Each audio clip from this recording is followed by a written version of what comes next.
Okay, well, we'll go ahead and get started. We might have a few more jump on in the next few minutes, but we'll go ahead and get started. So good afternoon, everyone, and welcome to our TAPS sensor webinars in celebration of Smart Irrigation Month. My name is Crystal Rhodes, and I am the TAPS program manager in Nebraska. We are thrilled to have you guys join us for our second year of hosting these webinars this year. We are also very grateful to the presenters from the sensor companies. Not only will they be showcasing their products and platforms, but they have also been invaluable partners in our TAPS program from the beginning and now across the states as we continue to grow. Given that many of our participants are spread across the region and can't monitor their field as frequently as typical producers, these soil moisture sensors enable them to make informed, smart irrigation decisions. We are recording these, so if you want to go back and look at this, or if you have any of them that you aren't able to attend in the next week or so and want to take a look at it, just send us a note and we can definitely share the link to these recordings with you. Please feel free to drop any questions you have in the chat, and I'll be glad to ask those at the end of the presentation. So without further ado, I would like to introduce Jared Shivers from Syntech. And then Bob Gills, I don't think he's on, but Bob Gills is also from Syntech and works with us a lot. So I would like to introduce Jared, who will be doing the presentation today about Syntech and their product and platform that the TAPS participants are using across the states. Yeah, thank you so much, Crystal. This is awesome. I really appreciate being able to be here and talk to you guys, and hopefully this will add some I don't know. Hopefully it'll be interesting, at least. Anyway, so yeah, I'm Jared Shivers. I work for Syntech, and I am my undergrad is plant, soil, and environmental sciences. I farmed in Eastern Colorado for a few years. I did fertilizer, chemical application, sold some seed and stuff like that out of my own personal business there in Eastern Colorado. So the High Plains have a place in my heart for sure. And I just, I love to help folks to reach their goals with soil moisture and soils and fertilizer and all those good things. So yeah, without further ado, I'm going to share a screen. And so, all right, let's see. Can you guys see that that PowerPoint there? Yep. Okay. So I did. The software never fails me until I'm trying to give a live demo. So I did prepare a PowerPoint. We're going to go for a live demo as I do, but I do have a PowerPoint for a contingency plan just in case. So yeah, if you guys have questions, fire them off into the chat, and we'll definitely get back around to those. So irrigation management, understanding how the soil moisture probes are going to improve your irrigation management is the theme here. So when you initially log in, the first thing you're going to see, let me see if I can actually play this thing and make it do this without, oh, it went to the wrong screen. Look at that. Let me see. Yeah, I'm just not going to do that. Sorry about that, folks. Stop. Okay. So yeah, back to this screen. All right, so stacked graphs. This is our stacked graph inside of IrriMAX. And so what you'll notice when you initially get in is we do, all of our sensors are labeled across the top here. And you can see sensor 1 is at 2 inches, sensor 2 is at 5.9, 3 is at 9.8. Each one of these sensors in the field has, or each one of these probes in the field has 9 sensors from top to bottom. And these are, in theory, the plant, or these are the water capacity or water that currently exists in that level of soil. If you took a cubic foot of soil out and squeezed every little drop out of it, you would have 1.2 inches of water is the theory. Now, let's jump over basic soils. Everybody kind of knows, but it is a little bit elusive. Saturation, we think of the sponge and it's just dripping out. All the void spaces are filled up with water. And so if you had saturated soil, it's mud. Think Mississippi mud, and it's pouring out of your hands. Field capacity, the water is no longer moving through that soil profile. It's to the point where ionically the soil can grab a hold of that water and hold it, and then the majority of it is plant available, which is what we'd love to see, field capacity. But unfortunately, that leads to a lot of evaporation and those type of things. Permanent wilting point, we never want to get there. I mean, that's worst case scenario for an irrigated farmer for sure, to wilt your plant to a point where it will not come back. So how do we figure out what it is that we're dealing with here?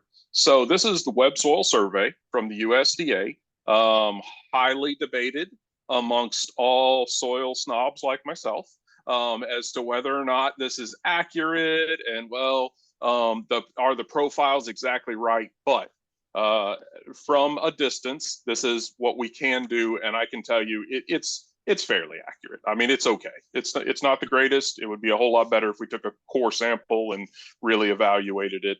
But this is what we got. So 0 to 12 inches, they're calling it a silt loam. 12 to 18 inches, they're calling that a silt loam as well. And then 18 to 79 inches, they're calling a loam. Now, this is the description right here, 8815, which is, we have, Syntec has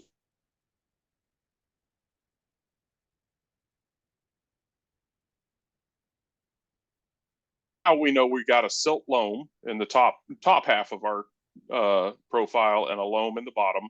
So this is the area that we know that we're living with.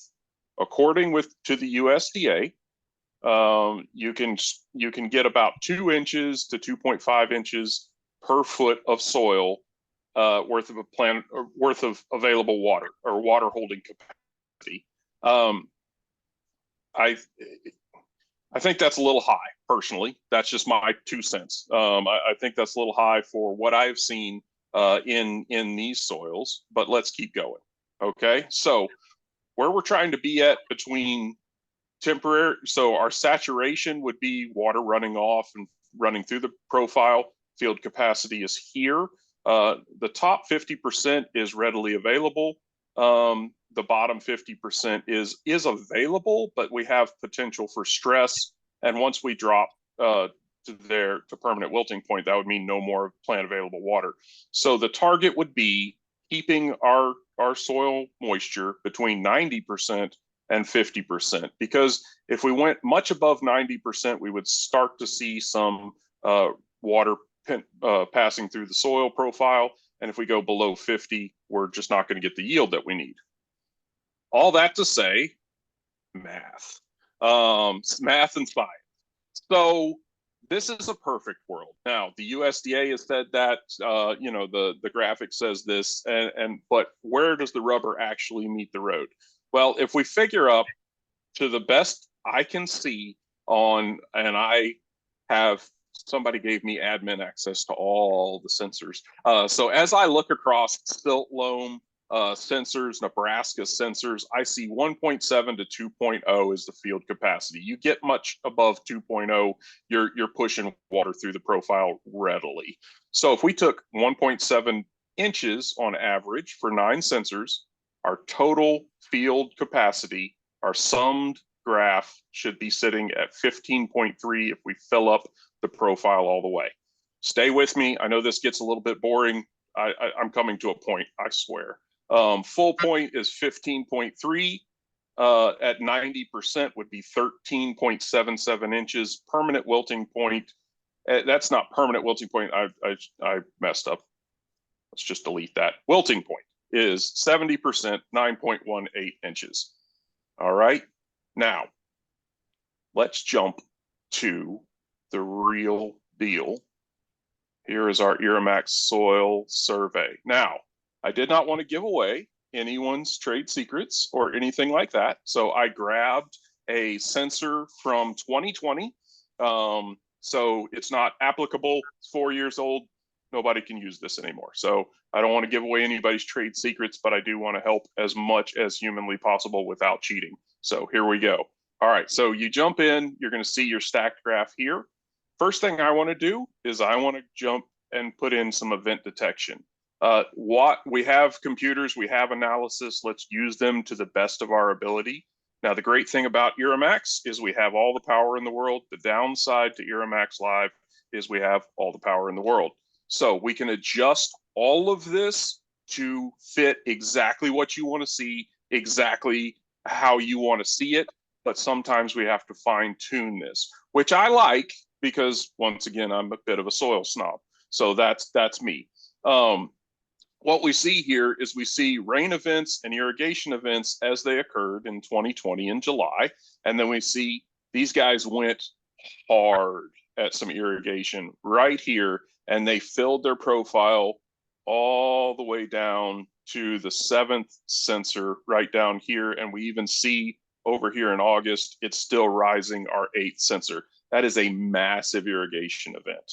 I don't have notes. I couldn't tell you who this is. I don't know. I don't have any notes or anything like that. So we can all speculate. But that's what happened. So we know this is an irrigation event. These are smaller irrigation events.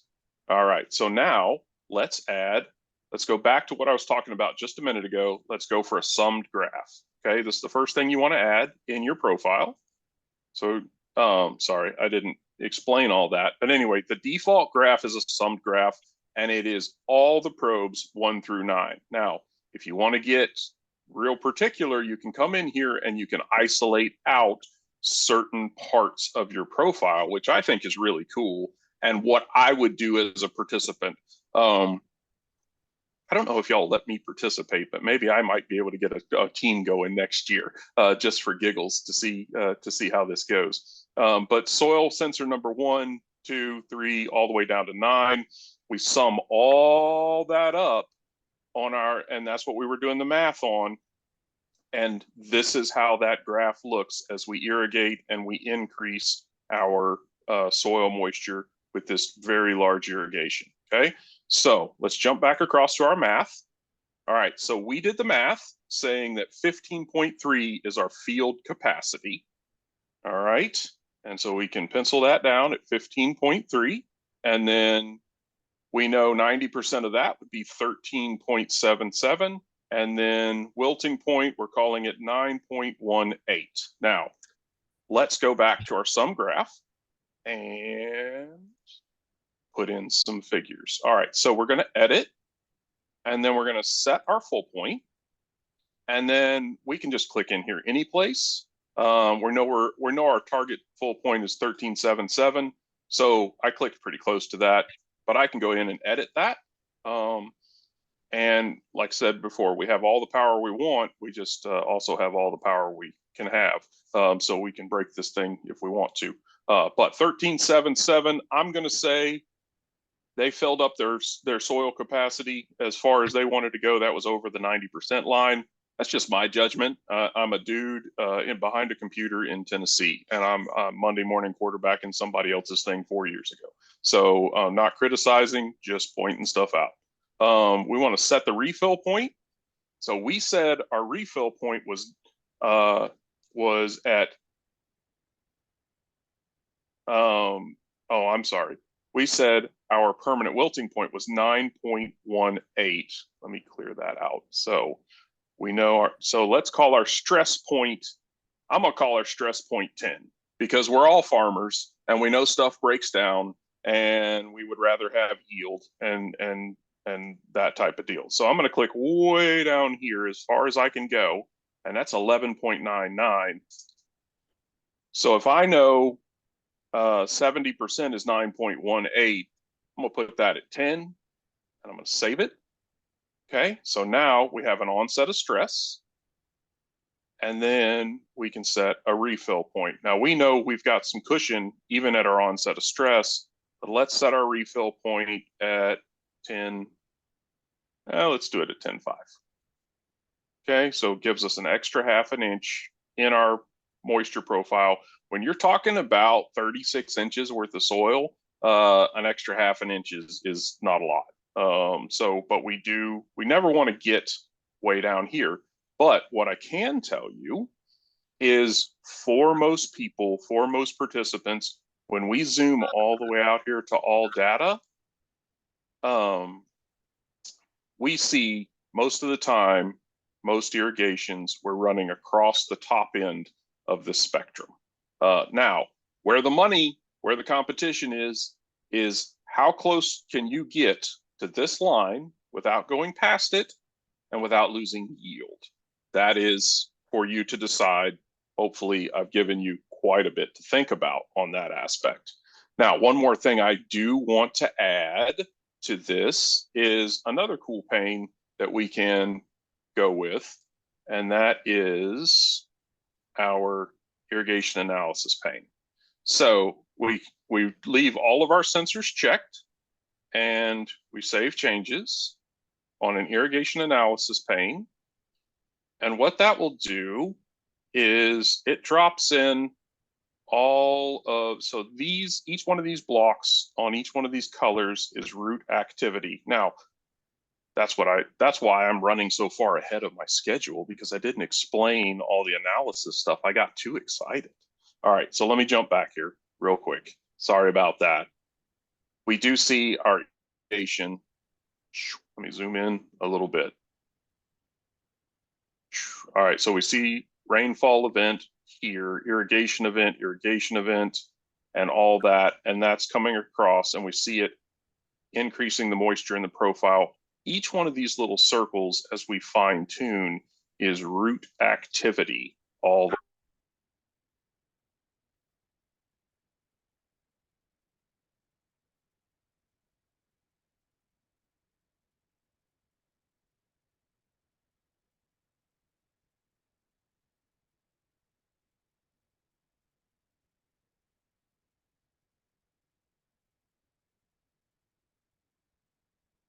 I'm telling you. Nope. What's that? I lost you there for a minute. You cut out for just a minute, but you're back. Oh, okay. That's why I was sitting here watching my screen spin, trying to adjust it to 30 days. And I'm like, why are you spinning? Well, it's my internet that was glitching. All right. So we have 30 days. We have our irrigations. We have we're watching our roots grow down, down, down, down, down, and absorb more moisture at a lower and lower level.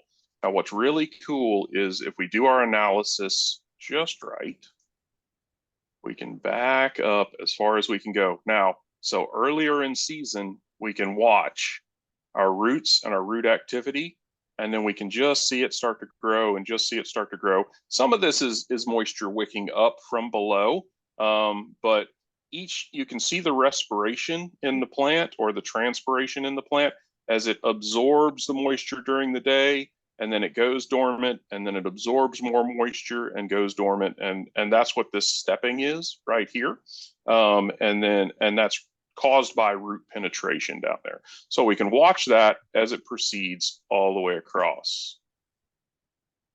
And you should be able to see this quite nicely in each one of your profiles. Now, let's go back to our irrigation analysis here. And so what we want to do is we want to edit our event detection, and on this pane, and for these soils, 0 is good. So we get all the event detection that we can get, and then we can get our irrigation threshold at 0.2.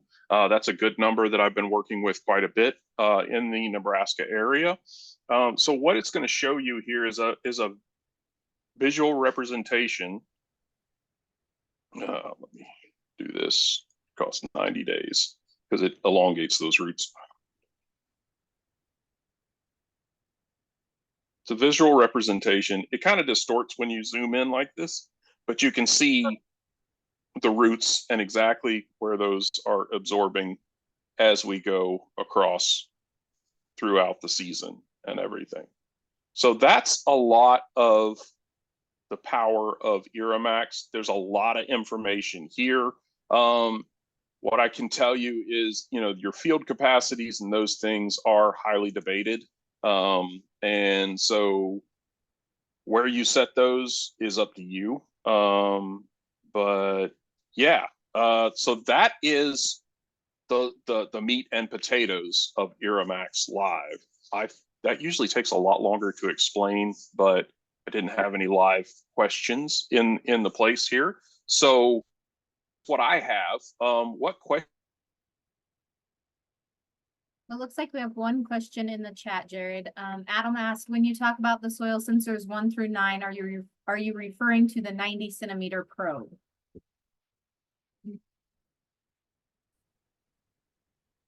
There you are. Okay. So what questions do you guys have? I'm so sorry. It never fails. It's technology. It's not my friend some days. So what questions do you guys have? How can I help you guys? Anything that you see or anything you want to see in your graphs? Yeah. Any questions like that?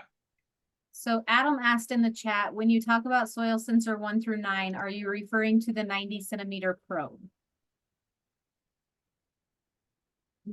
I would have to do the math on how many centimeters that is. Hold on, let's see if I'm as good as I think I am here. Let's change our settings.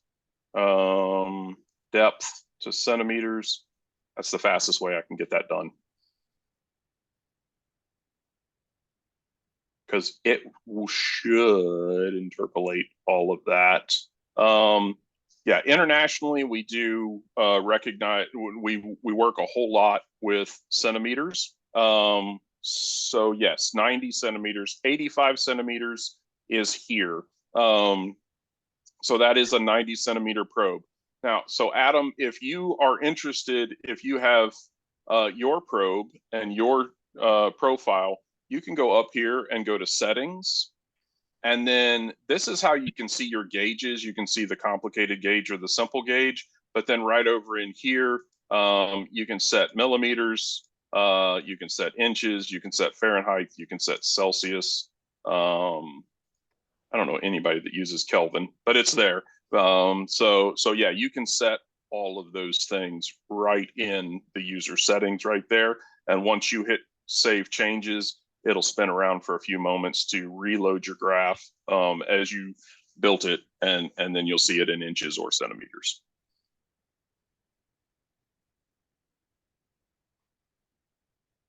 So yeah, so now we're back to inches. So Jared, this is Chuck Burr. I got a question on the refill point. Would you adjust that as you go through the season, knowing that corn at different growth stages might be more sensitive to water stress and lead to larger yield losses if we stress it at that point? Is that something that's in the program, or would you need to go and adjust it as you go through the season? This is all user available, and I always want to empower people to adjust it on their own as much as you see fit. Now we've done the math in the back end, and the first adjustment I would do in the season if I'm growing this crop is I'm going to check this out, and we see let me just zoom in right here. So we see, our moisture, our crop is going to be really sensitive to this first level of moisture and everything until we get into V4, V6, something like that, later in June. The first thing I would do is I would create a sum graph right here. And I'm just going to go ahead and add a pane, and I would unclick that first sensor, and that's going to calm your sum graph down considerably, and then you can redo your math and go, okay, this is what I believe to have as my plant available water. And then if we zoom out 60 days, this is what it'll show us. I want to show you. So you can see there's a whole lot. So you can see 13.5, and we're bouncing between, say, 12.0 and 13.5 here, whereas we narrow up our band considerably when we drop that top sensor. So yes, I would drop that top sensor as soon as I knew my root growth and penetration was beyond that, and then I would live without that top sensor, number one. And then, yes, as you're going into a more sensitive time, like when you're putting on dough and you're adding a significant amount of water. I mean, we know that the irrigation and irrigation water needs to be here. That's probably why they hit this so hard in late July. I'm guessing that was right before right as that plant was starting to put those kernels on and really fill those kernels out. So they went back in, dropped a bunch of irrigation, and filled their profile back up. But they were able to let it drop down significantly here in the late June, early July stages. Great, thank you. For sure. There's another question in the chat. It says, what type of these sensors are used? Capacitive, resistive, or any other method? So these are capacitance sensors. Yeah, that's the type of sensor that we use. And the tech specs on those I'm not as good at, but I want to say they're 1/1000th of a they're some of the most sensitive sensors on the market space. And because we can get, and when you download it we can download all this data in CSV. I don't do it because I'm not on that side of things from the scientific perspective, but you can see the footprint and the sensitivity of these at that level in the CSVs for sure. Great. Are there any other questions that anybody has? Anything we want Jared to demonstrate?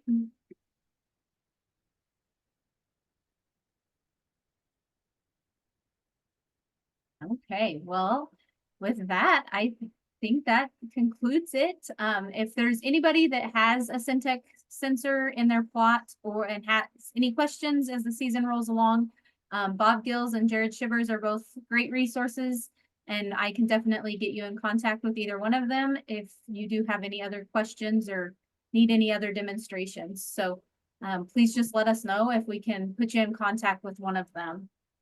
Other than that, I appreciate you guys jumping on today, and hopefully you can join us for some of our other webinars tomorrow and then again next Monday. So thank you, Jared, for your time and everything today, and hope to see a lot of you in the next few webinars. So All right. Thanks. thank you, Jared. All right. Bye.